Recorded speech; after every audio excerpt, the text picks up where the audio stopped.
Iran সরকারের সঙ্গে সমন্বয়ের মাধ্যমে জাহাজটিকে নিরাপদে পারস্য উপসাগর থেকে হরমুজ প্রণালী অতিক্রম করে আরব সাগরে নিয়ে আসার উদ্যোগ নেওয়া হচ্ছে।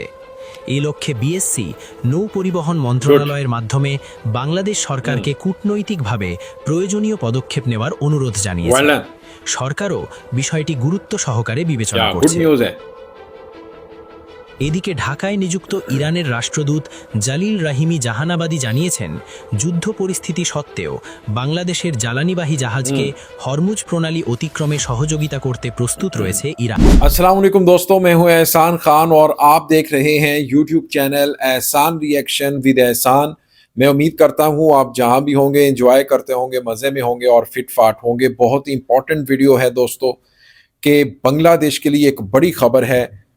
मैं समझता हूं कि साउथ एशिया के लिए बड़ी खबर है कि बांग्लादेश का जो जॉय जत्रा शिप है, जहाज है, वो किस तरह से अब अबनाए हुर्मस से होता हुआ बांग्लादेश में अब आएगा, क्योंकि बांग्लादेश के जो नेवी के मिनिस्टर हैं, कॉमर्स के मिनिस्टर हैं और फिर जो जहांबादी जलील रहीमी जहांबादी एम्बेसडर हैं ईरान के इन बांग्लादेश में, उनके साथ भी एक मीटिंग कहा जा रहा है कि कंडक्ट की जा रही है। उसके ऊपर बात हो रही है कि किस तरह से सेफली अबनाए हुर्मस से लेकर आया जाए बांग्लादेश के जहाज को, जो इस वक्त मौजूद है यूएई शारजा में, बिल्कुल पास है अबनाए हुर्मस के।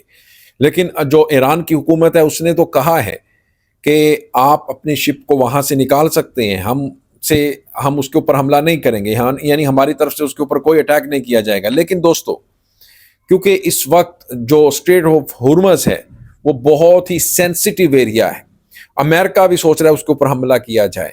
अगर बांग्लादेश वहां से अपने जहाज को, शिप को, जॉय जत्रा को निकालने की कोशिश करता है, खुदा ना खास्ता कोई इस तरह का एडवेंचर हो सकता है, कोई इस तरह का हमला हो सकता है, कोई और मुल्क भी कर सकता है, तो वो ईरान के ऊपर थोप दिया जा सकता है। इससे ईरान और बांग्लादेश के जो ताल्लुकात हैं वो भी खराब हो सकते हैं। लेकिन बांग्लादेश की जो नेवी है और बांग्लादेश की हुकूमत ने यह फैसला किया है कि ये अब मिलकर, यानी ईरान के साथ मिलकर वहां से अपनी जॉय जत्रा शिप को निकाला जाएगा, बहुत ही हिफाजत के साथ।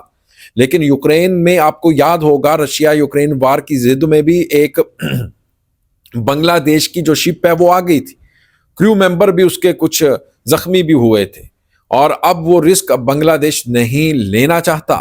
दोस्तों, इसी के ऊपर एक वीडियो क्लिप है, वो देखेंगे, फिर हम इसके ऊपर बात करेंगे। जुड़े रहिएगा आखिर तक, इस वीडियो को जरूर देखिएगा, बहुत ही इंपॉर्टेंट वीडियो है, और फिर हम इसके ऊपर बात भी करेंगे। 3, 2, 1 एंड क्यू। ইরানের সহায়তায় কি মুক্ত হবে হরমুজে অবরুদ্ধ বাংলাদেশি জাহাজ? ইরান যুদ্ধের জেরে হরমুজ প্রণালীর ওপারে আটকে পড়েছে বাংলাদেশের পতাকাবাহী জাহাজ বাংলার জয়যাত্রা। বাংলাদেশ শিপিং কর্পোরেশনের মালিকানাধীন জাহাজটিতে ৩১ জন নাবিক রয়েছে। গত ২রা ফেব্রুয়ারি জাহাজটি ভারত অতিক্রম করে কাতারের মোসাইদ বন্দরে পৌঁছায়। সেখান থেকে মালামাল বোঝাই করার পর জেবেল আলী বন্দরের উদ্দেশ্যে রওনা দিয়ে যুদ্ধ পরিস্থিতির মধ্যে পড়ে। বর্তমানে জাহাজটি জেবেল আলী বন্দর ছেড়ে কিছুটা দূরে সরে এসে হরমুজ প্রণালীর নিকটবর্তী শারজাহা বন্দরের জলসীমায় অবস্থান করছে। এদিকে জাহাজে থাকা নাবিকদের পরিবারের সদস্যরা গভীর উদ্বেগ ও উৎকণ্ঠার মধ্যে দিন কাটাচ্ছেন। এর আগে রাশিয়া ইউক্রেন যুদ্ধ শুরুর পর ২০২২ সালের ২রা মার্চ ইউক্রেনের অলভিয়া বন্দরে রুশ ক্ষেপণাস্ত্র হামলার শিকার হয় বাংলাদেশি জাহাজ বাংলার সমৃদ্ধি। ওই হামলায় জাহাজটির প্রকৌশলী হাদিসুর রহমান নিহত হন। পরে জাহাজে আটকে পড়া ২৮ বাংলাদেশি নাবিককে উদ্ধার করা হয়। বাংলাদেশ শিপিং কর্পোরেশন সূত্রে জানা গেছে, ২ সপ্তাহেরও বেশি সময় ধরে বাংলার জয়যাত্রা জাহাজটি হরমুজ প্রণালী পার হওয়ার অপেক্ষায় রয়েছে। এ সময় পারস্য উপসাগরে ইরানের ছোড়া মিসাইলের কারণে জাহাজের নাবিক ও তাদের পরিবারে আতঙ্ক ছড়িয়ে পড়ে। পরিস্থিতি বিবেচনায় জাহাজটিকে নিরাপদ স্থানে সরে যাওয়ার নির্দেশ দেওয়া হয়েছে। জাহাজটি কয়েকবার হরমুজ প্রণালী পার হবার চেষ্টা করলেও অন্য জাহাজের ওপর হামলার খবরে আপাতত সেই চেষ্টা বন্ধ রয়েছে। অবরুদ্ধ জাহাজ বাংলার জয়যাত্রার চিফ ইঞ্জিনিয়ার রাশেদুল হাসান কিশোর এক ভিডিও বার্তায় দেশবাসীর কাছে আটকে পড়া নাবিকদের জন্য দোয়া চেয়েছেন। জয়যাত্রার সব নাবিক সুস্থ এবং তাদের মনোবল অটুট রয়েছে বলে জানিয়েছেন বিএসসি এমডি মাহমুদুল মালেক। তিনি আরও জানান, জাহাজে সব ধরনের খাবার ও সুপেয় পানির ব্যবস্থা রয়েছে, জাহাজ চলাচলের জন্য পর্যাপ্ত পরিমাণে জ্বালানি তেলও রয়েছে। আগামী কয়েক মাস এসবের কোনো সমস্যা হবে না। নাবিকদের নিরাপদে থাকার জন্য নিয়মিত বিভিন্ন পরামর্শ আমরা দিয়ে যাচ্ছি। এদিকে বাংলাদেশের পতাকাবাহী জাহাজ বাংলার জয়যাত্রা নিরাপদে ফিরিয়ে আনতে ইরান সরকারের সঙ্গে আলোচনায় বসার জন্য নৌ পরিবহন মন্ত্রণালয়কে চিঠি দিয়েছে বাংলাদেশ শিপিং কর্পোরেশন। ইরান সরকারের সঙ্গে সমন্বয়ের মাধ্যমে জাহাজটিকে নিরাপদে পারস্য উপসাগর থেকে হরমুজ প্রণালী অতিক্রম করে আরব সাগরে নিয়ে আসার উদ্যোগ নেওয়া হচ্ছে।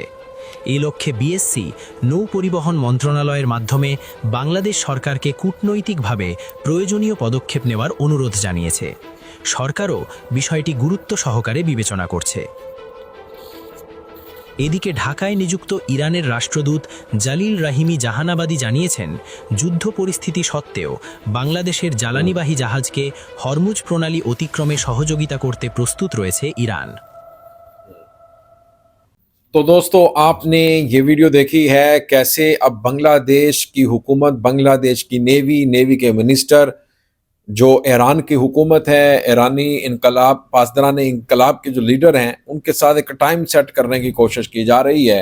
इस बात का सिर्फ ईरान को पता होगा और बांग्लादेश को पता होगा। ईरानी जो वो हैं रहीमी दोस्तों कहा जा रहा है, जो ईरानी एम्बेसडर हैं बांग्लादेश में जलील रहीमी जहाबादी, या उनको पता होगा, उनके साथ मिलकर ये एक मीटिंग कंडक्ट की जा रही है और वहां से फिर बांग्लादेश की जो शिप है दोस्तों, उसको अपनाए हुर्मुज से निकाला जाएगा जॉय जत्रा को। अब जॉय जत्रा के अंदर बताया जा रहा है कोयला है और उसको लेकर आया जा रहा है बांग्लादेश में। आपको पता है कि कोयले की बहुत बड़ी इंडस्ट्री भी है, यानी उसके कोयले के ऊपर वो इंडस्ट्री चलती है, तो उसकी ज़रूरत है। अब बांग्लादेश में शॉर्टेज है, बहुत सारे जो प्लांट हैं वो बंद भी हो चुके हैं, लेकिन अब उसको लेकर आया जाएगा इस तरीके से। और अगर ये शिप आती है इस तरीके से, तो याद रखिएगा ये पहली शिप साउथ एशिया में होगी जो बांग्लादेश की सिर्फ होगी, और जिसको इस तरीके से, इस ढंग से लेकर आया जाएगा बांग्लादेश में। तो मैं समझता हूँ बांग्लादेश की ये सफारती डिप्लोमेटिकली बड़ी कामयाबी होगी। दोस्तों, आपका क्या कहना है इस वीडियो के बारे में बताइएगा कमेंट सेक्शन में। मिलेंगे आपसे नेक्स्ट वीडियो में, तब तक के लिए अल्लाह हाफिज़।